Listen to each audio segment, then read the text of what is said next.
तो नमस्कार बच्चों, स्वागत करते हैं आपका मेक इट इजी स्किल्स पे। और आज की क्लास है हमारी ऑल्टरनेटर की। तो आज ऑल्टरनेटर के सभी क्वेश्चन हम समाप्त कर देंगे। बाकी जो थ्योरी के क्वेश्चन है वो पहले ऑलरेडी मैंने काफ़ी करा भी रखे हैं। तो जैसे कि मैंने बताया, इसमें हम काफ़ी एडवांस लेवल के सवाल ले रहे हैं और उम्मीद करता हूँ आपको पसंद भी आ रहे होंगे। तो चलिए क्लास को स्टार्ट करते हैं। जो बच्चे पहली बार देख रहे हो, चैनल को सब्सक्राइब ज़रूर कर ले और लाइक ज़रूर करें, साथ ही क्लास को शेयर भी जरूर कर दे। ठीक है भाई। बाकी मैं बता दूं, ये जो स्पेशल सेशन चल रहे हैं हमारे पास बिहार टेक्नीशियन के लिए चल रहे हैं, लेकिन ऐसा नहीं है कि आप दूसरे एग्जाम में नहीं इनको यूज कर सकते।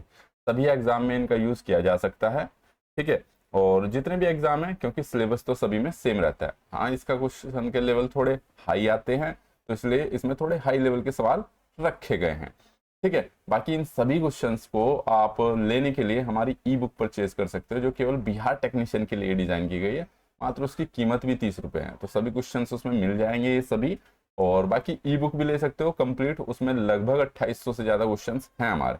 ऐप पर जाकर वो मिल जाएगी। ठीक है। चलिए अब क्लास को स्टार्ट करते हैं भाई। इसमें देखिए क्या बोला है इसने, क्लास को स्टार्ट कर 50 kVA। ठीक है भाई, 50 kVA 500 वोल्ट। इसका मतलब पता है क्या है? मैं बार बार बताता हूँ बच्चों को, ये चीज समझाता भी चलता हूँ। मान लो 50 kVA, मैं बता दूं जो केवी की रेटिंग है, 50 kVA का ट्रांसफॉर्मर है। कितना? 50 kVA। ठीक है भाई, यानी कि 50,000 VA है। इसने बोला कि भाई अगर इसमें 500 क्या है मेरे पास, 500 वोल्ट है, तो यानी कि वोल्टेज को कितना बना रहा है? 500। और अगर मुझे 50,000 बना तो 100 करंट इसमें 100 एम्पियर, यानी कि इसमें करंट जो आ रही 100 एम्पियर जारी होगी। क्योंकि वोल्टेज फिक्स रहती है हमारे पास, जितनी भी डिजाइनिंग की जाती है वोल्टेज और करंट के आधार पर की जाती है, क्योंकि हमें लोड का पावर फैक्टर पता ही नहीं रहता। इसलिए इसकी यूनिट हमेशा केवीए में होती है। पहले मैंने बताया है, खैर इस चीज से इसका कोई लेना देना नहीं है सवाल का, लेकिन मैं केवल समझा रहा था। तो इसने बोला है क्वेश्चन में, देखिए क्या बोला, ओपन सर्किट में जो जनरेटर के परीक्षण के टेस्ट है, 12 एम्पेयर की फील्ड करंट और 300 वोल्ट, यानी कि जब फील्ड पे आपने सप्लाई दे, फील्ड का मतलब जो उसमें फील्ड है, फील्ड में डीसी सप्लाई रहती है आपकी बात, 300 वोल्ट का एमएफ उत्पन्न करता है। ठीक है। और ये ओपन सर्किट टेस्ट में, open circuit short circuit test हम करते हैं ओपन सर्किट टेस्ट में, यानी कि जब फील्ड में 12 एम्पेयर थी तब आपका ऑल्टरनेटर 300 वोल्ट बना रहा था। ठीक है जी। फिर इसने बोला है जब शॉर्ट सर्किट में 12 एम्पेयर की फील्ड करंट पर शॉर्ट सर्किट आर्मेचर करंट। तो भाई यानी कि आर्मेचर का मतलब समझ रहे हो आप? मैं थोड़ा सा बता दूं यहाँ पे भी, फील्ड करंट का मतलब हो गया भाई आपके पास, ये मेरे पास पोल हो गया। ठीक है। और इसमें जो करंट जाती है, ठीक है, इसमें जो करंट जाती है वो डीसी जाती है। तो यानी कि इसमें बोल रहा था 12 एम्पियर। ठीक है। और भाई अगर मैं आर्मेचर की बात करूँ तो आर्मेचर होते हैं मेरे पास कहाँ पे, यहाँ पे। तो उम्मीद करता हूँ ये तो चीजें आपको पता होगी। ये 3 फेज की सप्लाई आ रही होती है, तो यानी कि आर्मेचर की बात कर रहा है। तो आर्मेचर को अगर शॉर्ट कर रहा हूँ मैं यहाँ पे, ऐसे शॉर्ट कर दे रहा हूँ। ठीक है। तो इसमें जो करंट फ्लो होती है आर्मेचर में, वो कितनी, 175 एम्पियर फ्लो हो रही है। 175 एम्पियर की फ्लो हो रही है। तो जनरेटर की सिंक्रोनाइजेशन क्या बतानी है? इम्पिडेंस। तो भाई सिंपल सी बात है, सिंक्रोनाइजेशन इम्पिडेंस। तो इसने दो चीज दे दी हमें।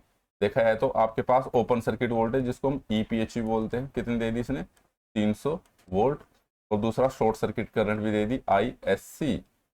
ठीक है, जो कि हमारे पास कितनी है भाई, आपके पास 175 एम्पियर। आज पेन थोड़ी दिक्कत सी कर रहा है। Synchronization impedance Z S is equal to क्या होता है मेरे पास, ये ई पी एच अपॉन के आई एस सी। ठीक है। थोड़ा स्लो चल रहा है, पता नहीं क्यों। चलिए तो वैल्यू पुट कर दो इनकी, 300 डिवाइड बाय आपके पास 175। एक बच्चे कमेंट्स था, मैंने पढ़ा था कि सर ऐप पर अपलोड नहीं हो रही है, तो बेटा टेलीग्राम से ले लो। टेलीग्राम पे तो मैं ही डाल देता हूँ, ऐप पे हमारी टीम डालते, कभी कभी टीम भूल जाती है। ठीक है। तो इसको सोल्व करोगे तो आप कितना आ जाएगा, आपके पास 300 डिवाइड बाई तो आ जाएगा 1.71 ओम। ठीक है। तो ये इसकी सिंक्रोनाइजेशन वो क्या होगी, इम्पीडेंस होगी। ठीक है। आंसर नंबर कितना हो जाएगा, 4th हो जाएगा। ठीक है, जिसको हम जेड एस से भी डिफाइन करते हैं। ठीक है, एक सेकंड में पेन की चेकिंग कर लूँ, चल क्यों नहीं रहा सही। हाँ तो ठीक चल रहा है, ठीक। थोड़ा डिले चल रहा है बस। चलिए खैर, चलिए भाई क्वेश्चन समझ में आ गया होगा उम्मीद करता हूँ। नेक्स्ट क्वेश्चन पे आ जाते हैं। अब इसी क्वेश्चन में देखिए क्या बोला, in above question effective armature resistance point 2 में, तो सिंक्रोनस रिएक्टेंस बताइए क्या। अब इसने बोल दिया भाई, अगर उसने बोल दिया कि भाई आर्मेचर रेजिस्टेंस यानी कि आर ए उसने दे दिया है 0.2 ओम दे दिया है, तो आपको सिंक्रोनस रिएक्टेंस बतानी। उसमें इंपीडेंस पूछा था यानी कि इसने एक्स की वैल्यू पूछी है। तो सिंपल है भाई, इंपीडेंस इज इक्वल टू हमारे पास क्या होता है, यहीं से पता रखा है, Z square is equal to क्या पढ़ा है हमने, आपके पास आर ए का स्क्वायर और प्लस के एक्स एस का स्क्वायर, ये पढ़ा ही हमने। तो एक्स एस सिंक्रोनस रिएक्टेंस पूछी, जेड एस का स्क्वायर और माइनस के आर ए का स्क्वायर का अंडर रूट हो जाना है भाई ये। तो कितना हो जाएगा ये आपके पास, सिंक्रोनस इंपीडेंस हमने अभी निकाल ली, कितनी आई पीछे क्वेश्चन में 1.71, ठीक है भाई, और आर ए इसने दे रखा है हमारे पास। तो 1.71 का स्क्वायर माइनस के आर ए का वैल्यू है 0.2, इसका स्क्वायर तो बताओ 0.24, ठीक है। अब इसका हमने निकाल लिया अंडर रूट। तो इजकल टू, अगर मैं इसको सोल्व करूंगा तो आ जाएगी आपके पास 1.69 ओम। तो आंसर की कौन सा हो जाएगा आपके पास, ये वाला आंसर राइट हो, ठीक है। तो इसमें सिंक्रोनस रिएक्टेंस पूछी इसने। अब इसी सवाल को देखो इसने क्या बोल रहा है, इसी सवाल को बोल रहा है इसने कि भाई आपको क्या बताना है कि पिछले प्रश्न में, ठीक है, यानी कि पिछले प्रश्न में यदि एसी जनरेटर को यूनिटी पीएफ नहीं है, पावर फैक्टर है, ठीक है, ऊपर ये पावर फैक्टर है तो इसने पीएफ में कन्वर्ट कर दिया है, ठीक है, पावर फैक्टर है, पर 100 ampere full load supply current supply करना है, लोड हटाने पर टर्मिनल वोल्टेज किस मान तक बढ़ जाएगा। अच्छा भाई, अब देखो इसने क्या बोला, इसने बोला कि भाई मैं 100 एम्पियर तक की फुल लोड करंट सप्लाई करनी है, यानी कि दैट मींस मुझे पता है कि जो आर्मेचर करंट, लोड करंट क्या है, आर्मेचर करंट से होगी तो जाती है आपके पास, तो आर्मेचर से होके जाएगी, ये कह रहा है कि 100 एम्पियर की करंट इसमें फ्लो करानी है भाई मेरे को, ठीक है। तो आर्मेचर की करंट पता चल गई 100 एम्पियर। अब इसने बोला यूनिटी पावर फैक्टर पे मेरे को 100 एम्पियर की करंट फ्लो करानी है, तो इसने पूछा कि अगर यहाँ पे तो करंट फ्लो करानी है, यदि लोड हटाने पर वोल्टेज का मान किस मान तक बढ़ जाएगा। तो हमें पता है जब लोड लगाते हैं तो टर्मिनल पे वोल्टेज कम होती है, लेकिन लोड हटाएंगे तो दैट मींस वो किसको बता रहा है, ईएमएफ को, ई पूछ रहा है वो, यानी कि ईएमएफ ही तो नो लोड वोल्टेज पे होता है आपके पास, ठीक है। ईएमएफ वोल्टेज और टर्मिनल वोल्टेज सभी बराबर होते हैं नो लोड पर, ठीक है।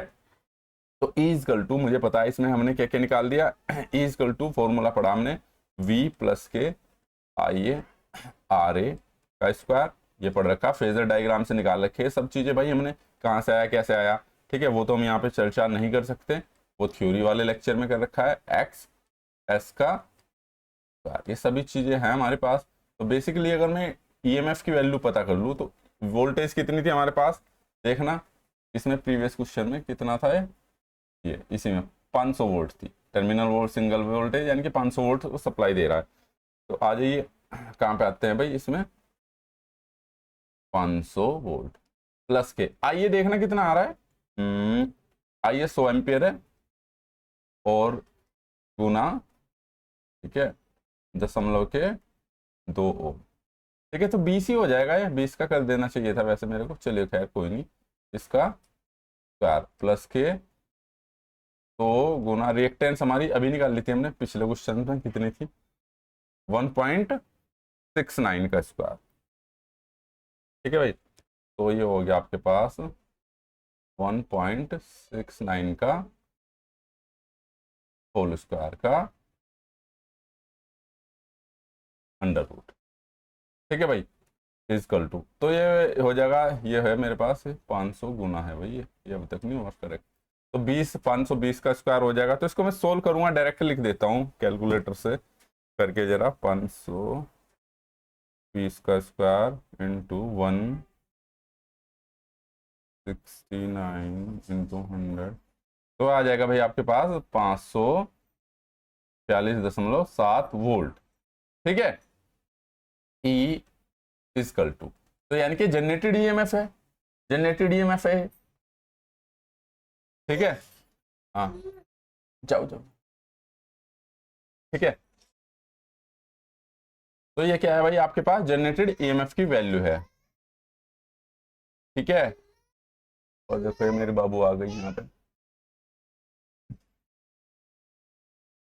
चलिए ठीक है। अच्छा, तो आंसर क्या हो जाएगा इस हिसाब से, आपके पास ये हो जाएगा 546.7 वोल्ट। ओके, चलिए। तो यानी कि नो लोड वोल्टेज या लोड वोल्टेज की अगर हम बात करते हैं, लोड वोल्टेज आपके पास ड्रॉप के बाद मिलती है आपको, ठीक है। टर्मिनल पे जो वोल्टेज मिलती है लोड कनेक्ट करने के बाद उसे टर्मिनल वोल्टेज बोलते हैं। अगर हम नो लोड के वोल्टेज के बिना निकाल रहे, चाहे वो लोड वोल्टेज हो या इंड्यूस ईएमएफ या उसमें जनरेटेड ईएमएफ हो आपके पास, वो दोनों ही मान बराबर रहते हैं, क्योंकि आर्मेचर करंट की वैल्यू 0 रहती है नो लोड पर, ठीक है।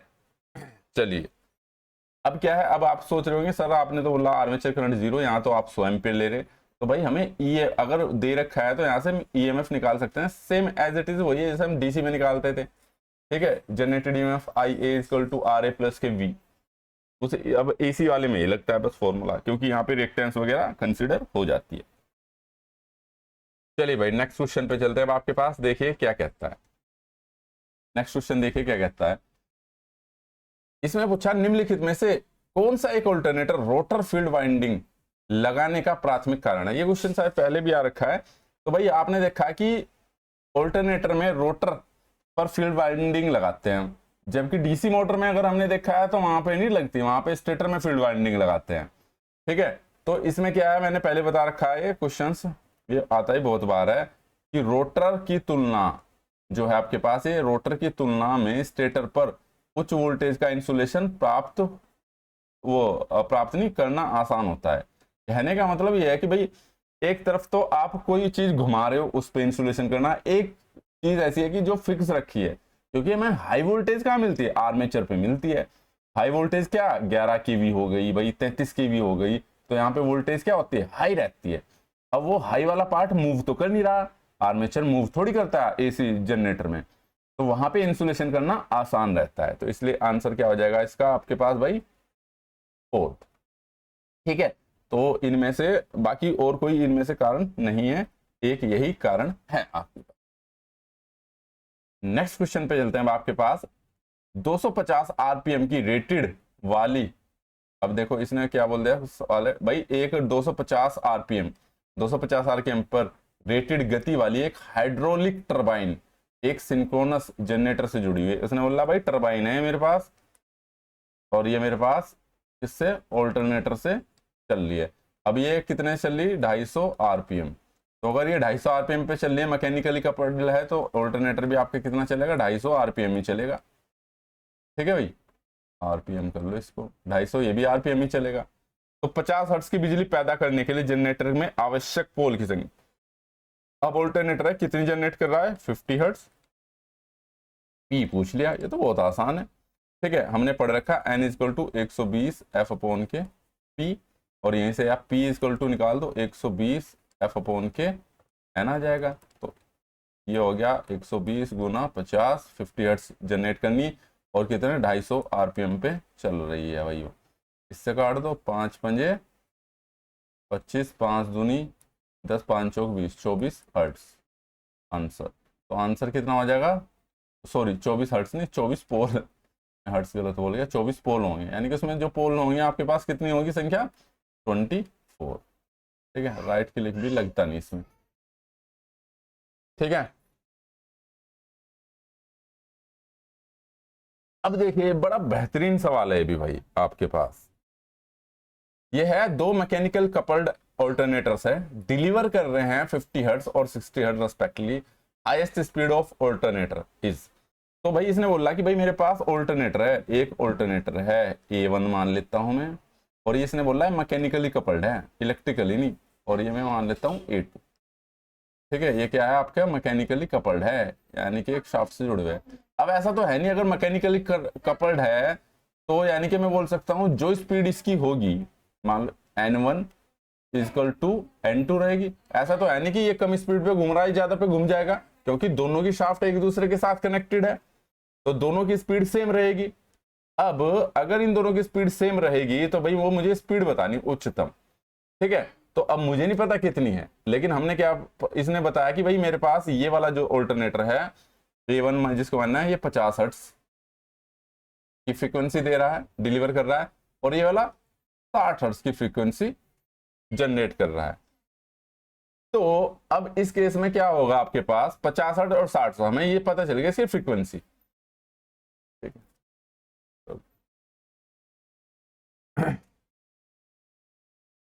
तो अब देखो भाई N1, N का फॉर्मूला क्या है 120 F, इसको मैं F1 बोल दूं, और इसके पोल की संख्या, यानी कि मुझे पता है भाई अब फ्रीक्वेंसी अलग अलग कब हो सकती है, जब मेरे पास पोलों की संख्या अलग होगी, क्योंकि स्पीड तो कांस्टेंट होगी। तो मैं दोनों स्पीड को बराबर रख देता हूं, क्योंकि दोनों की स्पीड तो बराबर होगी, वहीं से कुछ चीजें निकल के सामने आएगी मेरे पास। तो 120 इसकी फ्रीक्वेंसी F2 है, और इसके पोल मैंने P2 कर दिया। F1 की वैल्यू मैंने F1 ये लिया था, और F2 ये रही थी, दूसरे वाले को F2 बोल दिया मैंने। तो इनकी वैल्यू मैं पुट कर दूं यहाँ पे, वैसे तो 120 से 120 कट जाना है, ठीक है। या यहीं पे कर देते हैं हम 120 गुना भाई ये वाला कितनी 50 जनरेट कर रहा है, तो इसके पोल मुझे नहीं पता, मैंने P1 मान लिए। और इस प्रकार से इसकी 120 ये 60 हर्ट्ज जनरेट कर रहा है, तो मैंने पोल P2 मान लिया। यहाँ से ये कैंसिल होगी, मुझे पोल की संख्या नहीं पता चल रही ना यहाँ से, तो यहाँ से P2 और P1, P2 को मैं उधर ले गया, है ना, इजकल टू क्या हो जाएगा भाई बच्चों, 60 डिवाइड बाय 50, ठीक है। नहीं, इस 0 से 0, ठीक है। या 6/5 का रेशो आ जाएगा इसमें, या फिर इसे 6/5 का रेशो आ गया है आपके पास, या 12 पर इससे काट दो आप 10 बाय किससे कट जा रहा है 50/50, 60/50 से, ठीक है। आप 5 से भी काट दो, तो या तो 6/5 कर लो इसको, या 12 बटे, या तो इसके पोल की संख्या कितनी होगी 6 और 5, तो पोल का संख्या का अनुपात कितना आ गया 6:5 आ गया आपके पास, ठीक है। अब देखो 6:5, तो मैं बता दूं हम इसमें 6:5 नहीं लेंगे इसमें, ठीक है। यहां से मैं ले लूंगा इसको 12, और ये ले लूंगा 10। पता मैंने 12 और 10 क्यों लिए, क्योंकि भाई 5 पोल तो हो नहीं सकते ना, पोल की संख्या हमेशा कैसे रहती है N और S, N और S, तो 2 तो मिनिमम चाहिए, 2 के उसमें चाहिए, तो मैं इसको क्या कर दूंगा 5 से 12 5 60 और 10, तो 12 और 10 आ गया मेरे पास, क्लियर है भाई। हाँ, तो मैं इसलिए वो वाला रेशो ले रहा हूँ, क्लियर है। तो अब यहाँ पर क्या हो जाएगा मेरे पास, यानी कि इस वाले के पोल अगर मैं निकाल लूँ, इस वाले के P2 के, इसके पोल कितने हो गए भाई मेरे पास, इसमें पोल है 12, और इसमें पोल कितने हैं जो मेरे पास, इसके पोल है मेरे पास 10। अब मुझे स्पीड निकालनी है, तो निकाल दो, किसी की भी निकाल दो। देखो अगर मान लो आपको N निकालनी है ना, N1, अरे कहाँ इंक सी कहाँ चल जाती मुझे भी नहीं पता चलता, N निकाल दो, 120 गुना F, पहले वाले की निकाल रहा हूँ मैं 50, और अपोन के पोल कितने आए इसके भाई P1 के 10 है, ठीक है। तो इससे काटोगे, ये N1 निकाल रहा हूँ मैं, कितना 12 पंजे 60, 600 RPM, ठीक है। इसी प्रकार से चाहे आप N2 निकाल दो, या और N2 भी क्या करोगे आप 120 गुना, ये कितना हो जाएगा, इसमें 60 हर्ट्ज थी भाई, और बटे कितने पोल थे, इसमें 12 पोल थे, 12 से इसे काटोगे तो 12 ढाई 120, और ये भी 600 RPM, तो दोनों की स्पीड ही क्या आ रही है आपके पास 600 RPM आ रही है भाई, ठीक है। तो किसी भी केस में चल जाओ, आपके पास क्या आएगी इसकी स्पीड, अलग अलग स्पीड हो नहीं सकती, क्योंकि दोनों मैकेनिकली क्या है आपके पास कनेक्टेड है, ठीक है भाई। अब पोल के चेंज होने से ही फ्रीक्वेंसी अलग अलग हो सकती है, बाकी स्पीड तो आपकी सेम ही है, ये तो आपको पता ही है भाई, क्लियर है। तो किसी मेथड से निकालिए आप, हो जाएगा। उम्मीद करता हूं समझ में आ गया होगा, नहीं आया होगा तो भाई आप अपना कमेंट्स जरूर छोड़ दीजिएगा। चलिए भाई अगले सवाल पे आते हैं। बाकी जो न्यूमेरिकल है मैंने बता दिया, जितने न्यूमेरिकल में कराऊं इनसे बाहर ऑल्टरनेटर का न्यूमेरिकल नहीं आएगा भाई। दूसरी चीज एक बात बता दूं मैं भाई, 499 रुपए में मात्र हमारा एक बिहार टेक्नीशियन का कोर्स है, ठीक है, जिसमें आपको टेस्ट सीरीज है। टेस्ट सीरीज में बता दूं आपके पास 10 फुल लेंथ टेस्ट है, ठीक है, और वो बनाए हुए हैं भाई, ऐसा नहीं है कि कहीं से कॉपी पेस्ट कर रखे हैं। ठीक है, बेहतरीन लेवल के उसी के आधार पे बना रखे हैं। 10 फुल लेंथ पेपर हैं। और दूसरा आपके पास है ई बुक है जो ले सकते हो आप, और वीडियो लेक्चर हैं। ठीक है, बाकी और चीजें जो काम किए और टेस्ट में अपने आप को चेक कीजिए, ई बुक से प्रैक्टिस कीजिए और वीडियो लेक्चर से आप कॉन्सेप्ट समझ सकते हैं। कंप्लीट कोर्स करा रखा है। फिर भी आपको लगता है कुछ रह रखा है तो मुझे कमेंट करके बोल सकते हो। और कीमत भी केवल 499 रुपये में। ठीक है, और मैं यहाँ पे इसलिए बोल रहा हूँ कि ठीक है, एक बच्चा पूछ भी रहा था सर आपका कोर्स बेस्ट बेहतर क्यों है। देखो भाई, गुमराह उमराह करना आता नहीं ना, मैं बताता कि ये ऑफ चल रहा वो ऑफ चल रहा है। ठीक है, 499 ठीक है, हमें इतने का ही लगता है तो बेच रहे हैं। दूसरी चीज मैं ये बता दूं, ठीक है, ना मैं उसमें लाइव आ रहा हूँ पढ़ा रहा हूँ, हाँ, लेकिन बाकी ये है कि लाइव प्लस रिकॉर्ड के नाम पे काफी लोग, आप लोग बोलते भी लाइव रहेगा खाली, हालांकि बीच में उसमें रिकॉर्डेड डाल दिया जाता है। तो मेरा तो पूर्ण रूप से रिकॉर्डेड है। हाँ, इतना मैं भरोसा दे रहा हूँ कि आपको कभी भी दिक्कत नहीं आएगी। अगर आप उसमें, मैंने पर्सनल नंबर दे रखा है जो पेड वाले होते हैं, किसी बच्चे को कोई दिक्कत आती है तो मेरे को डायरेक्ट कॉल कर सकते हैं, व्हाट्सएप पे क्वेश्चन भेज सकते हैं, वो आपकी पूरी हेल्प की जाएगी जो समझ में नहीं आ रहा होगा। ठीक है, तो बस मेरे से ज्यादा मार्केटिंग आती नहीं कि मैं 50% ऑफ दे रहा हूँ, 60% ऑफ दे रहा हूँ। कीमत एक ही रहती है, कुछ ऑफ नहीं, बस अपने आप में ही पैसा कम रहता है भाई। ठीक है, आप और लोगों से भी कंपेयर कर सकते हो। ठीक है, और बाकी जिनको लेक्चर देखने हैं वो देख सकते हैं, कुछ यूट्यूब पे पढ़े, कंप्लीट लेक्चर आपको ऐप पर ही मिलेंगे। चलिए वापस क्वेश्चंस पे आते हैं। ये मेरी मार्केटिंग हो गई थोड़ी सी, इतनी सी तो टाइम देना पड़ता है यार, है ना, पढ़ाते पढ़ाते। ये तो रोटी चल रही है हमारी, रोटी रोजगार। चलिए, अच्छा, ऑल्टरनेटर के स्टेटर से करंट को बाहरी लोड सर्किट में लाया जाता है।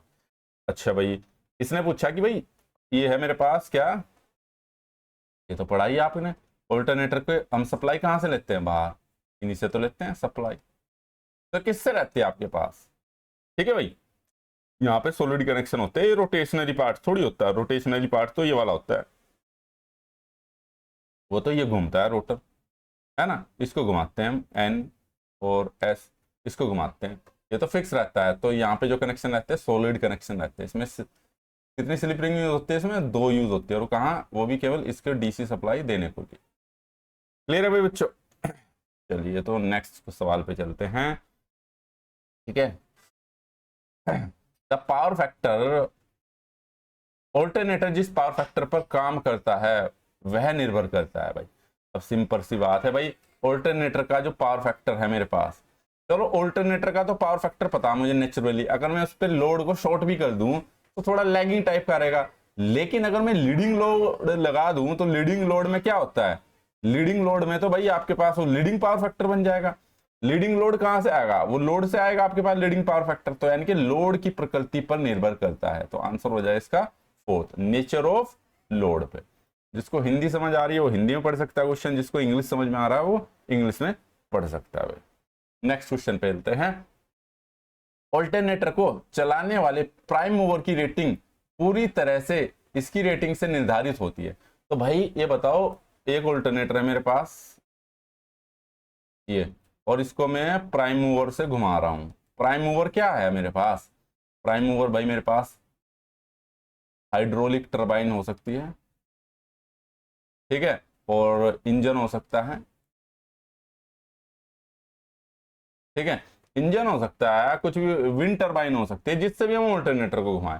तो किस चीज के ऊपर डिपेंड करती है भाई, वो डिपेंड करती है मेरे पास किलोवाट आउटपुट पे। किस पे, किलोवाट आउटपुट पे। ठीक है, यानी कि उसकी भाई अब मशीन की आउटपुट सब हम निकाल लेते हैं।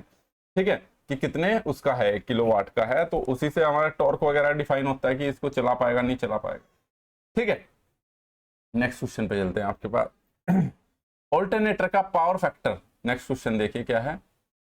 ठीक है, 1 तारीख से बेटा मैं आपको क्लासेस उस पर मिल जाएगी पैनल पे ना, 1 तारीख के बाद मैं पहुंच जाऊंगा वहां पर।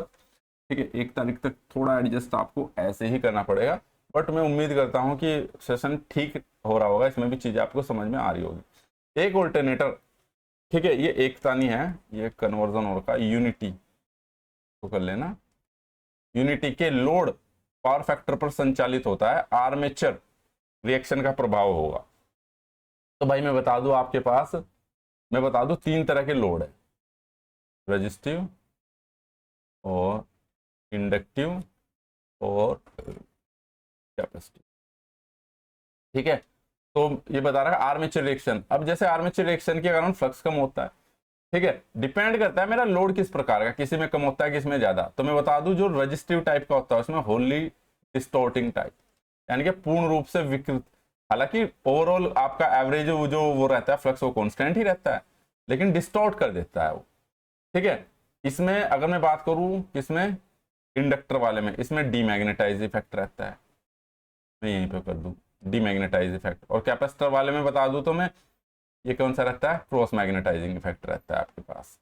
ठीक है, तो ये आ जाता है कभी कभी। और इसमें मैं रजिस्टिव वाली में बता दूं तो मैं आपके पास ये पूरा कंप्लीट डिस्टोर्टिंग टाइप का रहता है।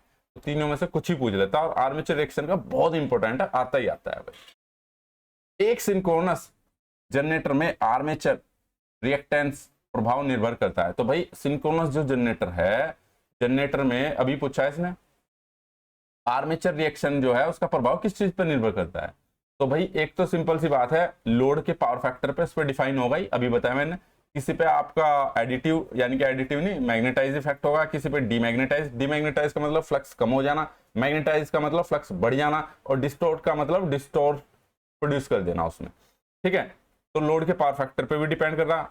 लोड करंट, अब जो लोड करंट है आई एल, यही तो मेरी आर्मेचर करंट भी होती है, ये बढ़ेगा तो आर्मेचर रिएक्शन बढ़ेगा। तो यानी कि मेरे पास सेकंड और थर्ड दोनों, यानी कि आंसर हो जाएगा आपके पास डी। तो लोड पे भी बाई आर्मेचर करंट बढ़ेगी तो आर्मेचर फ्लक्स भी चेंज होगा। क्लियर है? चलिए भाई अब नेक्स्ट क्लास पे चलते हैं।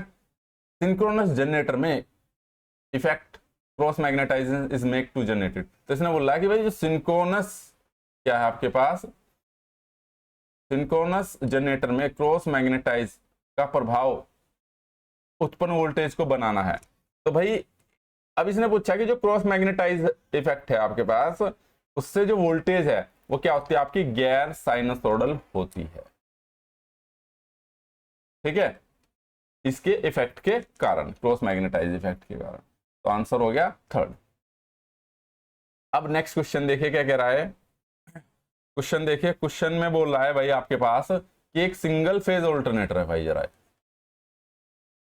सिंगल फेज ऑल्टरनेटर है जो कि 2000 वोल्ट दे रहा है भाई, और उसका आर्मेचर रेजिस्टेंस दे दिया है इसने 0.8 ओम, और इसकी रिएक्टेंस जो दे दी है इसने, प्रतिक्रिया यानी कि रिएक्टेंस है आपकी 4.94 ओम। ठीक है, सिंक्रोनस रिएक्टेंस होगी I think, and the reactance, हाँ ठीक है। और जो पावर फैक्टर इस बार लीडिंग दे दिया है 100 एम्पियर के लोड पर। ऑल्टरनेटर का वोल्टेज रेगुलेशन पूछा, तो वोल्टेज रेगुलेशन का सिंपल सा मुंडा, इसने सिंगल फेज की वोल्टेज तो दे रखी 2000 वोल्ट। अब वोल्टेज रेगुलेशन क्या बता रखा मैंने, voltage regulation no load voltage upon load voltage upon के लोड वोल्टेज, परसेंटेज में निकालना तो इंटू 100 कर दो भाई। तो मेरे को ये तो V तो दे रखी 2000 वोल्ट, ई निकालना पड़ेगा। ई क्या है, जनरेटेड ईएमएफ। तो इसके लिए फॉर्मूला मैंने बता रखा, E equal to V plus के आई ए आर ए का स्क्वायर प्लस प्लस, अब देखो इसने लीडिंग पावर फैक्टर दिया है, ठीक है। अच्छा, ये इसने लीडिंग पावर फैक्टर दे रखा, तो ये V नहीं होगा इसमें।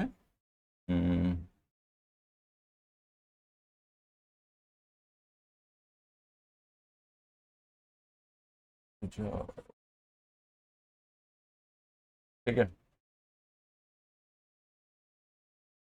अब देखो भाई, ये मेरे पास लीडिंग पावर फैक्टर है, इसके लिए जो हमने फेजर बना रखा उससे जो आता है V, क्या आता है,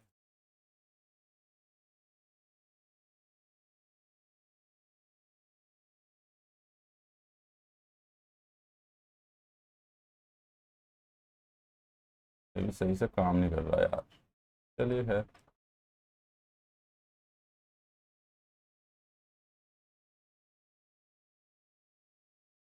चलिए हम यहाँ करते हैं इसको। E इक्वल टू, ये होता है आपके पास V कोस 5 प्लस के आई ए आर, ठीक है। आई ए आर ए का ये एक फेज में होते हैं इसलिए इनका स्क्वायर, ठीक है। प्लस के v साइन 5 माइनस आई ए और एक्सेस का स्क्वायर। ये सेम वोल्टेज है आपके पास और इसका अंडर रूट। अब हमें वैल्यू निकालनी है, तो v की वैल्यू देखो साफ साफ दे रखी है 2000, ठीक है जी सर, इनटू पावर फैक्टर दे रखा है इसने भाई 0.8 लीडिंग, तो मैं इसको 0.8 कर दूं, प्लस के ISO ampere armature current, armature resistance 0.8 ओम, 0.8 ओम। अब इसका स्क्वायर हो गया है मेरे पास, अब इसको सोल्व करना पड़ेगा, थोड़ा लेंथी जरूर है। इसी प्रकार से 2000, ठीक है, 2000 इंटू, अब दूसरी बात ये देखिए, यहां पे हमने क्या करना पड़ेगा भाई, साइन 5 की वैल्यू निकालनी मेरे को। अब मुझे कोस 5 की वैल्यू दे रखी है भाई 0.8, तो मैंने पढ़ रखा है फॉर्मूला ना, cos square theta plus sine square theta is equal to 1, ठीक है। तो यहां से साइन स्क्वायर थीटा 1 माइनस के कोस स्क्वायर थीटा, ये पेन सही से नहीं चल रहा आज, का अंडर रूट कर दूं मैं साइन थीटा इजक्वल टू, है ना। चलिए, तो 1 माइनस के 0.8 हो जाएगा, 0.8 नहीं भाई, 0.8 का स्क्वायर हो जाएगा। तो मैं बता दूं 1 माइनस के 0.8 का 0.64, ठीक है, और 0.64 का मतलब हो गया 0.6, ये किसकी साइन 5 की वैल्यू आ गई। तो मैं यहाँ पे क्या रखूंगा भाई, वैल्यू 0.6, ठीक है, और प्लस क्या हो जाएगा, सॉरी प्लस नहीं होगा, ये माइनस होगा भाई, मैं यहीं पे जोड़ दे रहा हूँ इसको, माइनस के आइए 100 इंटू एक्स की वैल्यू कितनी दे रखी है इन्होंने, देखो 4.94 का स्क्वायर। अब इस सब का क्या आ गया आपके पास, अंडर रूट, ठीक है। इन सब को सोल्व करोगे तो मैं ये जो वैल्यू आएगी आपके पास माइनस में आएगी, और माइनस साइन मैंने कल भी बताया था आपको, 8 दशमलव के, मैंने तो कर रखा, आप भी कर सकते हो। अब इसमें सोल्व करने की कोई जरूरत नहीं, मतलब कि ऐसा भी नहीं है कि मुझे गुणा सिखानी पड़ेगी, 8 दूनी 16, ये 1600 हो जाएगा, ठीक है, फिर इसको इसमें ऐड हो जाएगा, इसका स्क्वायर आ जाएगा 8.9% नेगेटिव। नेगेटिव का मतलब ये है कि भाई आपके पास जो टर्मिनल वोल्टेज है नेगेटिव कब आएगा, यानी कि आपके पास ये टर्मिनल वोल्टेज जो है वो ज्यादा आएगी, ठीक है। ये वोल्टेज रेगुलेशन का बताया मैंने आपको, ई की वैल्यू यहां से, एक सेकेंड, डायरेक्ट आंसर बता दिया आप लोगों को इसमें, ठीक है। अब ये देखो, ये हमने इसको जो सोल्व करोगे ईएमएफ, ये और प्लस ये, और इन दोनों का जब अंडर रूट करूंगा मैं, तो ये कितना आ जाएगा आपके पास, पेन बड़ा स्लो चल रहा है यार, इसको सोल्व करोगे तो आ जाएगा आपके पास 1822.3 वोल्ट, ठीक है भाई। तो ये क्या हो गया आपके पास, ये आ गया आपके पास ईएमएफ, और टर्मिनल वोल्टेज देखना क्या है भाई, आपके पास टर्मिनल वोल्टेज है 2000 वोल्ट। तो ये दोनों चीजें जब आप इस वाले फॉर्मूले में रखोगे, ठीक है, तो सिंपल से बात, टर्मिनल वोल्टेज ज्यादा आ रही है, value E minus V negative में आएगी, और नेगेटिव से आपका 8.9% आएगा वैल्यू पुट करोगे, ठीक है। चलिए नेक्स्ट क्वेश्चन पे चलते हैं। अब आपके पास थोड़ा आज पेन दिक्कत कर रहा है, पता नहीं क्यों कर रहा है, नेक्स्ट स्लाइड पे देखते हैं। चल नेक्स्ट स्लाइड तो है भी आपकी थ्योरी वाली ही। तो इसने पूछा है, स्थिर अवस्था में संचालन के तहत स्टेटर और रोटर के चुंबकीय क्षेत्रों के बीच सापेक्ष गति शून्य है। तो इसने क्या बोला कि भाई जो रिलेटिव स्पीड है, देखो दो मैग्नेटिक फील्ड, स्टेटर के मैग्नेटिक फील्ड और रोटर के, ठीक है, rotor under the steady state operation is 0।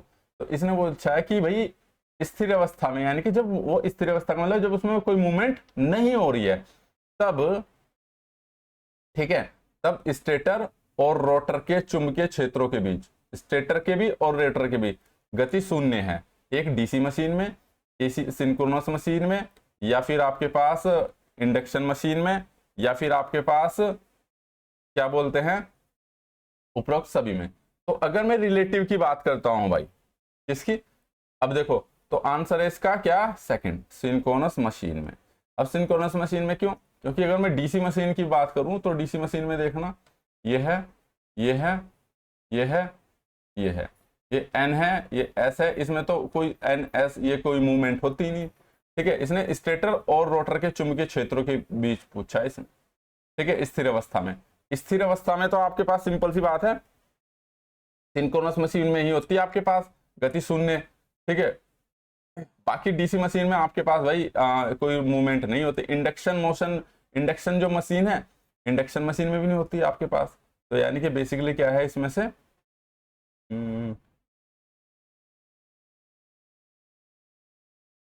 एक सेकंड,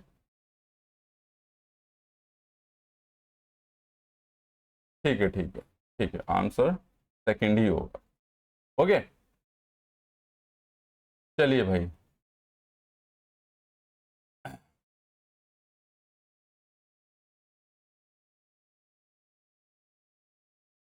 ओके, तो आंसर हो गया इसका सेकंड। अब नेक्स्ट क्वेश्चन पे चलते हैं इसमें से। ठीक है, स्टेटर फील्ड और अब देखो इंडक्शन मशीन में भी हम तब कर सकते थे जब आपके पास, हमें पता है कि वो जब सिंक्रोनस स्पीड तब रहती है आपके पास, रिलेटिव स्पीड जब वो मोशन में होता है। ठीक है, जीरो, तो इसलिए सी होने का नहीं, तो आंसर बचता है सेकंड आपके पास, करेक्ट। नेक्स्ट क्वेश्चन पे आते हैं अब आपके पास 65 पे भाई। इसमें पूछा है कि निम्नलिखित में से किस प्राइम मूवर की घूर्णन गति सामान्यतः उच्च होती है। तो भाई घूर्णन गति यानी घूमने की दिशा, वो जो सबसे आती है वो होती है मेरे पास स्टीम टरबाइन की, वो पता ही हमने, टर्बो अल्टरनेटर भी इसी पे यूज किए जाते हैं। ठीक है, नेक्स्ट क्वेश्चन पे चलते हैं आपके पास। थ्री फेज अल्टरनेटर, जो तीन फेज अल्टरनेटर है हमेशा स्टार में जुड़े रहते हैं। तो भाई स्टार में क्यों रहते हैं, अब आपको सिंपल सा पता है भाई, अगर मैं स्टार की बात करता हूं, ये है स्टार कनेक्शन। ओके, तो स्टार कनेक्शन में क्या होता है मेरे पास, अगर मैं बात करता हूं भाई VPH, वी फेज वोल्टेज होता है V अपॉन के VL√3। तो अगर मैं बात करता हूं डेल्टा कनेक्शन से, VL=VPH, तो जितनी मेरे पास लाइन वोल्टेज होती है उतनी फेज वोल्टेज होती है। तो इसमें मेरे पास कम नंबर ऑफ टर्न चाहिए होते हैं, इसमें तो लाइन वोल्टेज फेज वोल्टेज बराबर होते हैं। ठीक है, तो बेसिकली क्या है आपके पास, जो मेरे पास फेज वोल्टेज है, चाहे वो मेरे पास किसकी हो भाई, आपके पास जितने नंबर ऑफ टर्न डेल्टा में कनेक्टेड है उतने ही मेरे पास नंबर ऑफ टर्न मुझे स्टार में कनेक्टेड करने पड़ेंगे, और उतनी मेरे को फेज वोल्टेज मिल जाएगी, लाइन वोल्टेज ज्यादा मिलेगी। तो इसलिए अधिक वोल्टेज टर्मिनल पर अधिक वोल्टेज प्राप्त करने के लिए हम इसको स्टार में कनेक्टेड करते हैं। ठीक है भाई, चलिए, एक इंसुलेशन वाला भी होता है। अगर इंसुलेशन के रेफरेंस से पूछा तो कम इंसुलेशन की आवश्यकता पड़ती है, क्योंकि यहाँ पे फेज वोल्टेज कम रहती है, लाइन वोल्टेज अधिक रहती है। तो इसने पूछा तीन फेज संतुलित आपूर्ति के कारण परिणामी यानी कि रिजल्टेंट जो आपके पास वो फ्लक्स रहता है। ठीक है, तो हमने बहुत बार इंडक्शन मोशन में भी पढ़ा है, आपके पास maximum flux due to the current in phase. ठीक है, तो 1.5 गुना रहता है मैक्सिमम फ्लक्स। ठीक है, 1.5 टाइम, 1 से 1.5 गुना, ये तो डेरिवेशन कर रखा है इंडक्शन मोटर में, इतना याद रख सकते हैं हम। नेक्स्ट क्वेश्चन पे चलते हैं। ऑल्टरनेटर रिएक्टेंस, तो भाई ये रिएक्टेंस जो होती है आपके पास, ये धारा से 90 डिग्री आगे होती है, लीडिंग रहती है, आता है रिएक्टेंस का जो ईएमएफ होता है ना, एक ईएमएफ ऐसा होता है, एक रिएक्टेंस वाला ईएमएफ होता है, तो 90 डिग्री का वो लीड करके चलता है। नेक्स्ट क्वेश्चन पे चलते हैं आपके पास। इन ऑल्टरनेटर में आर्मेचर रिएक्शन इन्फ्लुएंस, तो एक ऑल्टरनेटर में आर्मेचर रिएक्शन, अब आर्मेचर रिएक्शन है क्या भाई, जब मेरे पास आर्मेचर करंट बढ़ा तो आर्मेचर फ्लक्स भी मेरे पास चेंज हुआ। ठीक है, आर्मेचर फ्लक्स चेंज होगा, आर्मेचर फ्लक्स चेंज होगा तो मेरे पास जो नेट फ्लक्स होगा फाई आर, ठीक है, वो इसको इफेक्ट करेगा, रिड्यूस करेगा। फाई कम होगा तो मेरे पास जो टर्मिनल वोल्टेज होगी वो कम होगी, सिंपल है बस। ठीक है, तो यानी कि बेसिकली क्या करता है वो आपके पास किसको प्रभावित करता है? उत्पन्न वोल्टेज को। ठीक है, अब देखो मैंने कम बताया है, लेकिन अगर लोड मेरा क्या होगा, कैपेसिटिव होगा, तो ज्यादा भी हो सकता है। यानी कि फ्लक्स के वेरी करने पर ही मेरा ईएमएफ वो चेंज होगा, और ईएमएफ के चेंज होने पे मेरे पास सिंपल सी बात है 5 में भी बदलाव होगा। सिंपल है, क्योंकि भाई आर्मेचर रिएक्शन किसको फ्लक्स कर रहा है, किसको फ्लक्स नहीं, मतलब किसको इफेक्ट कर रहा है? आपका फ्लक्स को। चलिए नेक्स्ट क्वेश्चन पे आते हैं। आपके पास 36 MVA, मैं बता चुका हूँ 36 MVA का मतलब क्या होता है। आपके पास 21 kV है, तो वहां से हम करंट की वैल्यू निकाल सकते हैं। 1800 RPM पे चल, यानी कि कोई ऐसा ऑल्टरनेटर है जो 1800 RPM पे चल रहा है, 21 kV वो वोल्टेज दे रहा है, और 36 MVA उसकी रेटिंग्स है भाई। 5 ओम प्रति phase synchronous reaction, synchronous reactance है, इसको रिएक्शन की जगह कर लेना, इसको कर लेना रिएक्टेंस।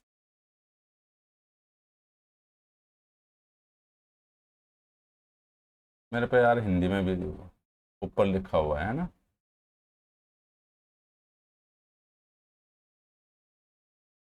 रिएक्टेंस, ठीक है, ये है। तो यदि उसकी उत्तेजक वोल्टेज यानी कि exciting voltage 12 KV line to neutral यानी कि फेज वोल्टेज दे दी, और सिस्टम की वोल्टेज 17.3 है लाइन टू लाइन, तो पावर बतानी है आपको मशीन में deliver the torque angle delta. ठीक है, तो इसने क्या बताना, पावर बतानी है इसमें। तो भाई ये क्या हो जाएगा आपके पास, पावर का फॉर्मूला मुझे पता, पी आउट, सिंपल सा फॉर्मूला है, क्या आता है 3 EV sine delta divided by reactance, बस वैल्यू पुट करो 3। ठीक है, वोल्टेज क्या है इसकी भाई आपके पास, इसने क्या दे रखी, वोल्टेज दे रखी इसने, कितनी दे रखी, एक्साइटिंग वोल्टेज दे रखी इसने, कहाँ दे रखी इसने,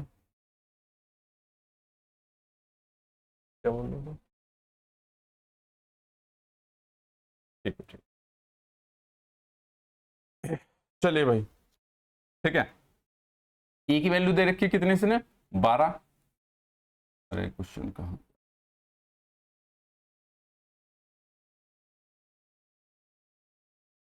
ठीक है, ई की वैल्यू दे रखी है इसमें 12 केवी। ठीक है, 12 का मतलब हो गया आपके पास, 12 केवी का मतलब 12 गुना 10 की घात 3 कर दूं, इंटू टर्मिनल वोल्टेज दे रखी है इसने 17, लेकिन 17 लाइन टू लाइन दे रखी है, तो मेरे को वोल्टेज निकालना पड़ेगा। तो यानी कि V इक्वल टू हो जाएगा भाई मेरे पास 17.3 डिवाइडेड बाई √3, तो ये आ जाएगा आपके पास, ये केवी है ना, तो आ जाएगा आपके पास 1.73 और 10 केवी आ जाएगा।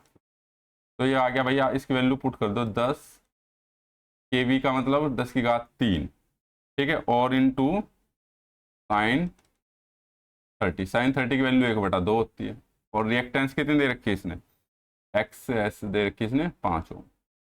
तो ये आ गया आपके पास 12 या 36, ठीक है, 12 या 36,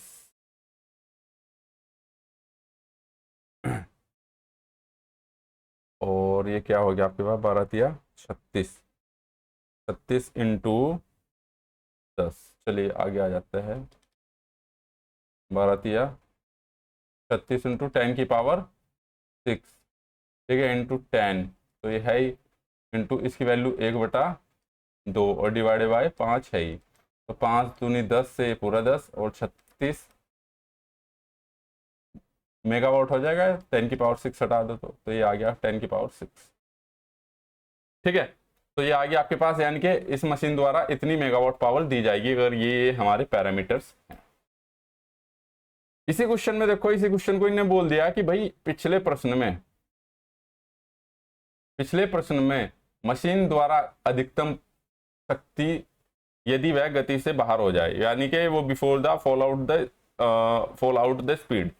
ठीक है, तो पीक के लिए फॉर्मूला क्या है भाई, पीक पावर के लिए क्या कंडीशन है, डेल्टा इक्वल टू 90 डिग्री होना चाहिए।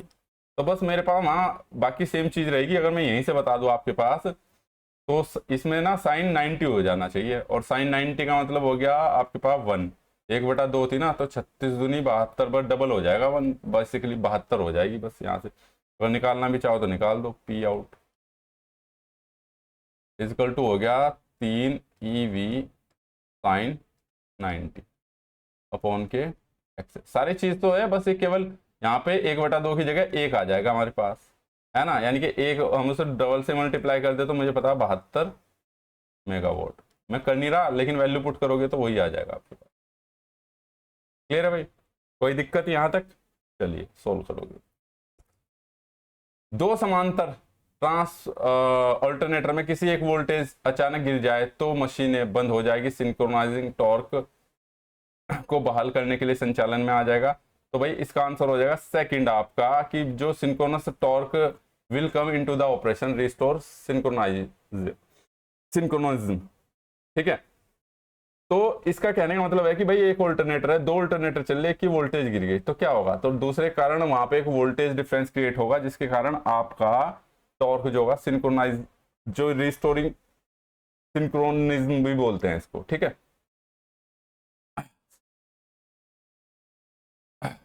चलिए अच्छा।